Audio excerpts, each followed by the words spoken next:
Qué fascinante es iniciar una nueva inmersión profunda. De verdad estoy muy emocionada por la misión, sumamente intrigante que tenemos por delante hoy. Hola, sí, es un recorrido analítico que realmente vale la pena hacer. Totalmente. Para quien nos escucha hoy, vamos a analizar a fondo un documento escrito por Lucien Schaum y David Cornfield. Es un texto fechado el 31 de octubre de 2018, titulado Tiempo de Restauración. Y, digamos, lo interesante no es solo el título, sino la base que utilizan. Exacto. Básicamente, los autores toman los capítulos 7 y 8 del libro de Romanos y no los utilizan como un simple texto religioso abstracto, sino para trazar lo que podríamos llamar un mapa psicológico y espiritual de la experiencia humana entera. Es un lente cristiano, claro. Sí, pero aplicado directamente a las emociones más crudas que cualquier persona enfrenta a diario. Y lo fascinante aquí es cómo logran eso, porque va mucho más allá de un estudio teológico tradicional. Lo que Schaum y Cornfield logran es ofrecer un diagnóstico sumamente preciso de la condición humana. A lo largo de la historia, las personas han luchado por entender sus propias fallas. Sus momentos de superación. Ajá, y sobre todo, ese inmenso peso que conlleva la culpa. Este texto nos da un marco de referencia fenomenal para entender esos procesos internos con una claridad que Es sorprendente, de verdad. Y hay un descubrimiento clave desde el primer momento, algo que siento que cambia la perspectiva por completo para cualquiera. el tema de los extremos. Ese mismo. La gran mayoría de las personas, independientemente de sus creencias o trasfondo, tienden a ver la vida en términos puramente binarios, especialmente cuando hablamos de moralidad o crecimiento personal. Es una trampa mental muy común. O estás ganando la batalla, O la estás perdiendo por completo. O sea, es blanco o negro, el éxito absoluto o el fracaso rotundo. Pero el verdadero valor de este documento es que introduce un tercer estado. un estado oculto. Sí, un territorio intermedio que rara vez se discute, pero que altera radicalmente la forma en que podemos entender nuestras luchas internas de todos los días. Para mí lo más revelador es cómo los autores desarticulan esa visión binaria.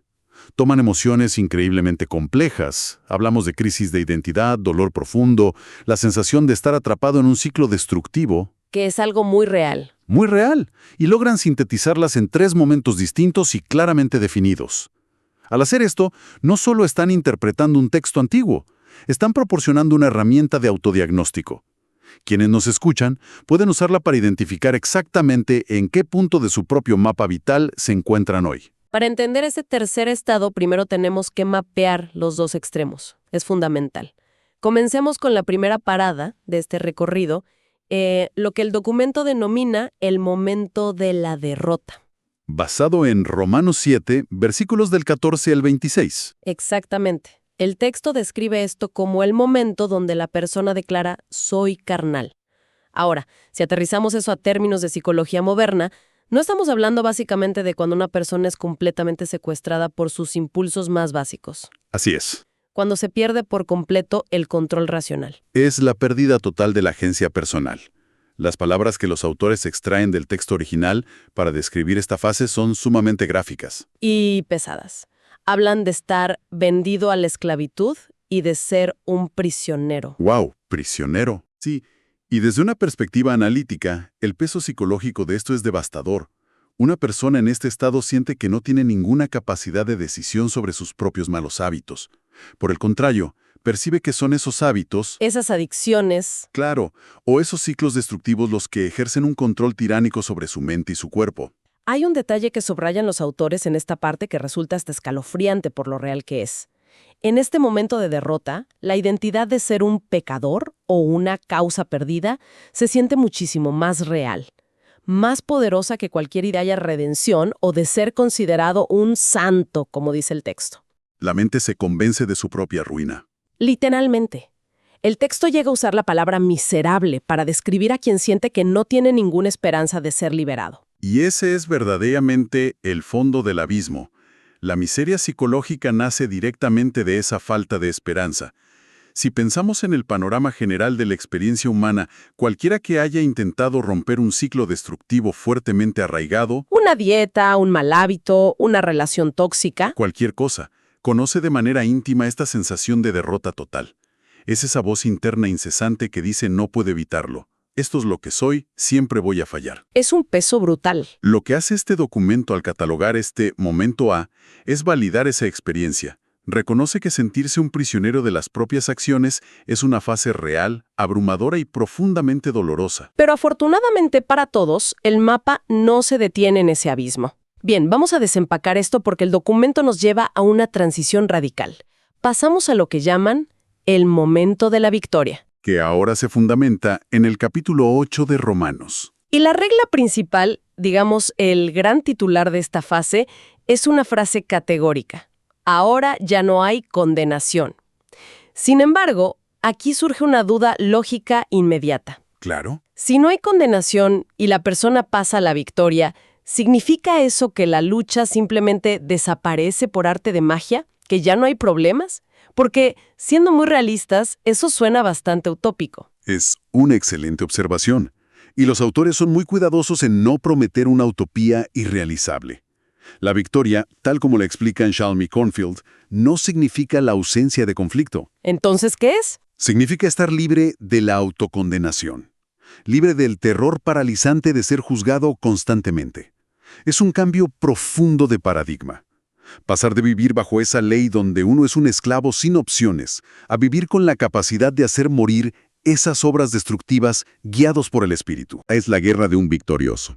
Ya no es la guerra de alguien sin esperanza, que antes de siquiera salir al campo de batalla está absolutamente convencido de que va a perder. Para ilustrar esa diferencia, los autores utilizan una analogía que me parece fantástica. Ayuda muchísimo a visualizar cómo funciona nuestra memoria y nuestra mente. ¿La analogía del soldado? Esa misma. Piden imaginar a un soldado que ha pasado muchísimos años en el ejército, viviendo bajo órdenes estrictas y el mando de un sargento muy severo. Pero llega el día en que este soldado finalmente deja el ejército. Se retira. Sí, ya es un civil, es completamente libre. Al salir del cuartel y caminar por la calle, de pronto se topa de frente con su antiguo sargento. El instinto está pero tan profundamente arraigado en su memoria muscular, que el soldado de manera automática Hace el saludo militar. hace el saludo. Levanta la mano para ponerse a disposición de ese superior. Pero justo a mitad del movimiento, de pronto recuerda su nueva realidad. Ya no está bajo esa autoridad. Ya es libre. Entonces simplemente baja la mano, esboza una sonrisa inmensa, pasa caminando junto al sargento y le dice «Hola, ¿todo bien?» y continúa su camino con total tranquilidad. Es una imagen genial. Es brillante porque captura a la perfección la memoria muscular de nuestros hábitos, de nuestros traumas y miedos. El documento utiliza este relato para aterrizar la idea. Ese viejo sargento representa el dominio de las antiguas costumbres destructivas, el dominio de Satanás en la terminología del texto. Ajá. A menudo, las personas olvidan temporalmente que ya tienen la capacidad de elegir. Se encuentran ante el viejo sargento, que puede ser una antigua tentación, una situación de alto estrés o un patrón de pensamiento tóxico. Y por puro instinto reaccionan desde el miedo. Totalmente. Los autores hacen un paralelismo muy acertado con el pueblo de Israel. A pesar de haber sido liberados de la esclavitud, en medio del desierto sentían el impulso constante de volver a Egipto. Porque era lo único que conocían, lo familiar. Terminan eligiendo el error por pura costumbre. Pero hay un énfasis enorme en el texto sobre esto. Tomar esa mala decisión instintiva no es lo mismo que volver a ser un esclavo. Es vital entender eso. Exacto. Esa mala elección no es lo mismo que estar bajo la autoridad del pecado. Es como equivocarse de calle porque la mente iba en piloto automático. Frente a estar encadenado de nuevo en un calabozo, hay un abismo de diferencia. Sigue siendo una persona libre que tomó una mala decisión, no un prisionero sin remedio. Precisamente. La libertad sigue siendo el estado fundamental. Ahora bien, para poder vivir realmente en esa victoria sin caer constantemente en los viejos instintos, el documento introduce otro concepto. Basado en el texto bíblico, hablan de la necesidad de tener un espíritu de adopción. Y esto cambia la relación por completo. Así es. Significa desarrollar una intimidad y una seguridad profunda, viendo a la figura divina ya no como un sargento, sino como un padre amoroso. Pero los autores no ignoran la complejidad humana. Añaden un matiz sumamente empático sobre por qué este paso es para muchos el obstáculo más grande de todos. Ese punto del análisis es muy revelador. El texto señala explícitamente que relacionarse con una figura paterna amorosa y segura es un desafío inmenso, casi incomprensible de hecho, para alguien que nunca tuvo un padre amoroso en su vida real. Las heridas de la infancia pesan mucho. Muchísimo. Y profundizan aún más en el aspecto religioso. Mencionan lo difícil que es para alguien que creció en lo que llaman una cuna evangélica o en cualquier entorno altamente estricto, donde se les enseñó a verse a sí mismos puramente como siervos. Sí, han desarrollado una identidad entera basada en la servidumbre. Donde el valor personal depende exclusivamente de cumplir reglas, de hacer cosas y de trabajar sin descanso en nombre de la religión. Esto plantea un análisis crítico fundamental. Cómo las experiencias tempranas y las estructuras de crianza moldean nuestra percepción de nuestro propio valor. Si la identidad base de una persona es la de un empleado que vive aterrorizado de ser despedido si comete un solo error, la verdadera intimidad es imposible. No puedes abrazar a un jefe que crees que te va a despedir. Claro. El documento argumenta que la verdadera victoria requiere un proceso consciente, un desaprender esa identidad basada en el rendimiento, para poder abrazar una identidad de pertenencia incondicional, saberse hijo y no empleado. Y justo cuando creemos que ya tenemos el mapa completo con estos dos polos opuestos, la derrota absoluta y la victoria de la libertad, llegamos al núcleo absoluto de este análisis. Aquí es donde se pone realmente interesante. Aquí es donde todo el esquema binario salta por los aires. Totalmente. El documento nos presenta el momento C, y los autores advierten que, sorprendentemente, muy pocas personas logran discernir este tercer estado al leer estos capítulos de Romanos. Pasa desapercibido casi siempre. Es un momento que no encaja ni en la derrota total ni en la victoria gloriosa. Es pura y llanamente el momento del sufrimiento y la debilidad. Este es, sin lugar a dudas, el aporte más transformador de todo el análisis de Shaml y Kornfield. Reconocer que existe un estado legítimo, completamente válido y esperado en la experiencia humana. Un estado que no consiste en estar fallando miserablemente, ni tampoco en estar irradiando un éxito invulnerable. Es un estado de vulnerabilidad extrema. Sí, y para evitar que este concepto se quede flotando como una simple idea abstracta, los autores desglosan este momento de debilidad en 7 características muy específicas. Son claramente reconocibles. Vamos a analizar esas 7 características una por una, porque forman un retrato impresionantemente preciso de la mente humana bajo presión. La primera característica que mencionan es directa y sin filtros. La persona simplemente sufre. Hay un padecimiento real. No hay intentos de maquillar el dolor, ni de fingir que todo está bien bajo una sonrisa falsa.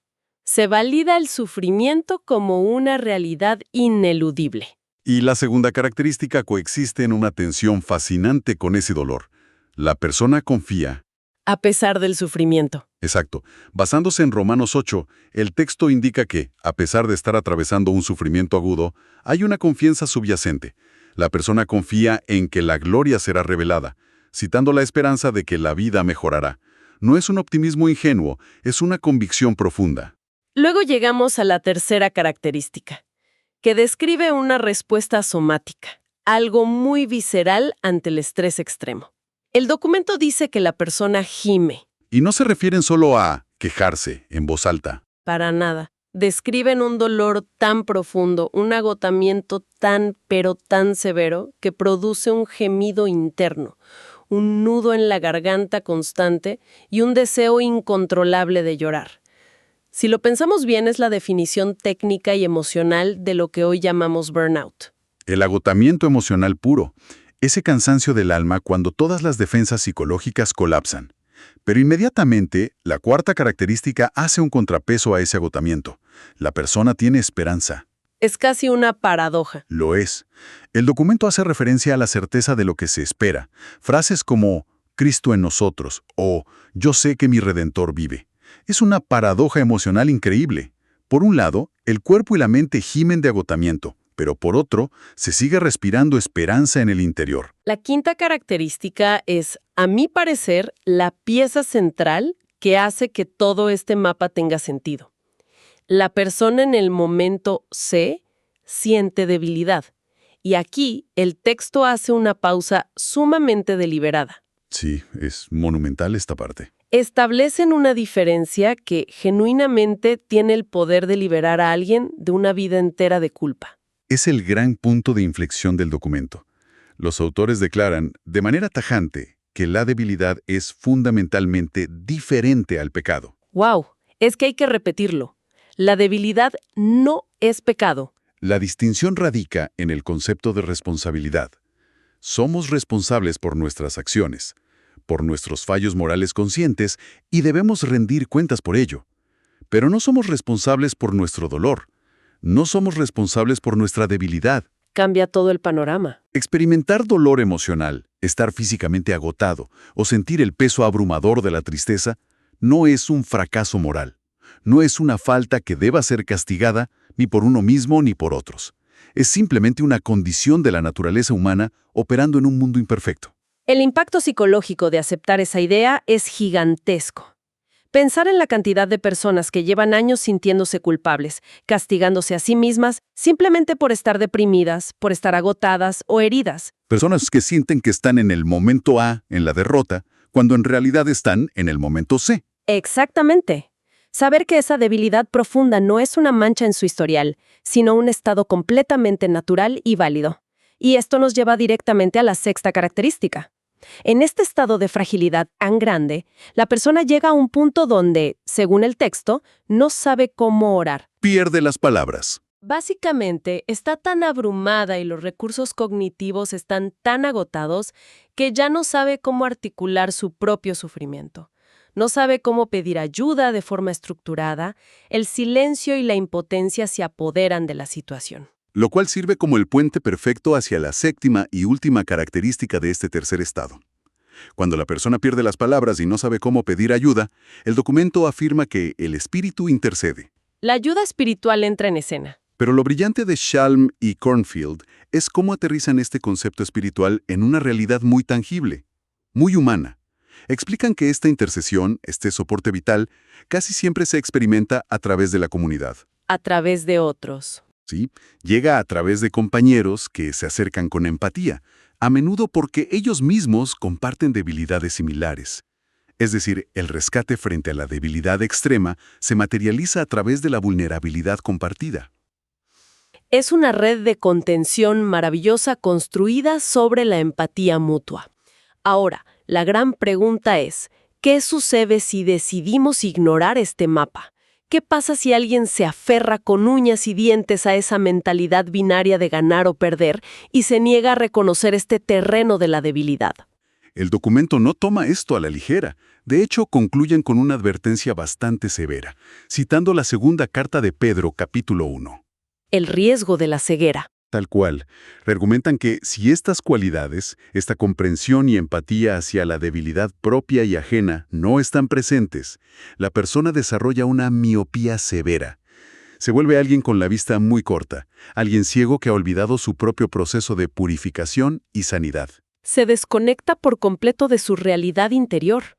Y peor aún, de la realidad de las personas que le rodean. Para evitar esa ceguera emocional y espiritual, el texto da un paso sumamente práctico.